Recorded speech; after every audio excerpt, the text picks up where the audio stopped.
Bonjour. Alors la série des opérations comprenant des nombres décimaux va toucher à sa fin avec cette vidéo. Donc ce sera pour cette vidéo la division posée d'un nombre décimal divisé par un nombre entier. Bien sûr, si vous n'avez pas encore vu les bases concernant les divisions posées, je vous invite à aller voir les vidéos que j'ai faites concernant ce sujet. Et en attendant, nous allons commencer avec cette vidéo qui va parler des divisions posées d'un nombre décimal divisé par un nombre entier, comme je l'avais dit. Alors, on va juste revoir un petit peu le vocabulaire lié à la division. Donc vous voyez qu'en haut à gauche, vous avez le dividende, vous avez le diviseur qui va permettre de diviser le dividende. Le résultat de cette opération s'appelle le quotient et parfois il peut y avoir un reste supérieur ou égal à 0. Donc là, la différence avec la division classique, c'est que notre dividende va être un nombre décimal et notre diviseur sera un entier, comme on en a l'habitude. Donc là, on va voir un exemple et on va essayer de résoudre une division et d'arriver jusqu'au bout ensemble. Donc voici la division en question. 242,36 divisé par 8. Donc là, on va procéder en deux étapes. Vous voyez que le nombre décimal a une partie entière qui est en bleu et une partie décimale en rouge. Notre première étape va être de faire l'opération qui consiste à s'occuper de la partie entière et la deuxième étape sera de s'occuper de ce qui se passe après la virgule, donc la partie décimale. Donc là, on commence comme une division classique. On prend 24. On va essayer de voir dans la table de 8 qu'est-ce qui nous permet de nous approcher au plus près de 24 sans jamais le dépasser.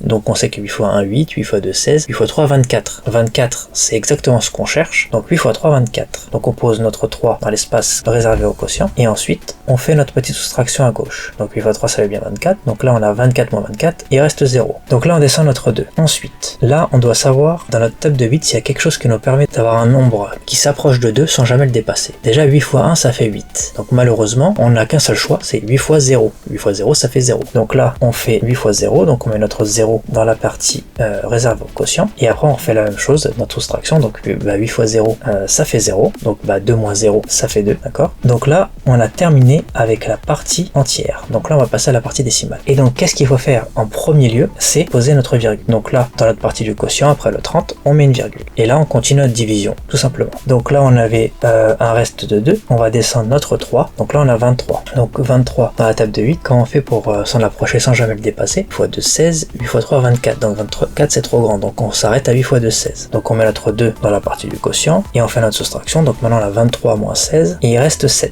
d'accord. Ensuite on va descendre notre 6, donc là maintenant on a 76 et là pareil on essaie de voir dans la table de 8 ce qui s'approche le plus de 76 sans jamais le dépasser. Et là on a 8 fois 9 qui fait 72. Donc pareil on met notre 9 dans la partie du quotient et donc après on fait notre soustraction, 76 moins 72 et il reste 4. Donc là on pourrait dire qu'on a terminé, mais moi je sais que si on poursuit la division, donc par exemple si on veut poursuivre la division, on sait qu'il faut mettre un 0, rajouter un 0 après le reste. Donc là on n'a plus 4 mais 40. Et là comme par magie on va dire, on sait que dans la table de 8 on a 8 fois 5 qui fait exactement 40. Donc si on met le 5 dans notre partie du quotient, après on a 40 moins 40 et il reste 0. Donc là on était au bout de la division, on a un reste égal à 0, 42,36 divisé par 8, ça nous donne 30,295, d'accord. Et petit rappel, le 2 qui est situé après la virgule c'est le chiffre des dixièmes, le 9 le chiffre des centièmes et le 5 c'est le chiffre des millièmes, d'accord. Voilà pour cette vidéo, j'espère que ça vous a plu et si c'est le cas, n'hésitez pas à vous abonner, à liker, à partager, à commenter. Et en attendant, je vous dis au revoir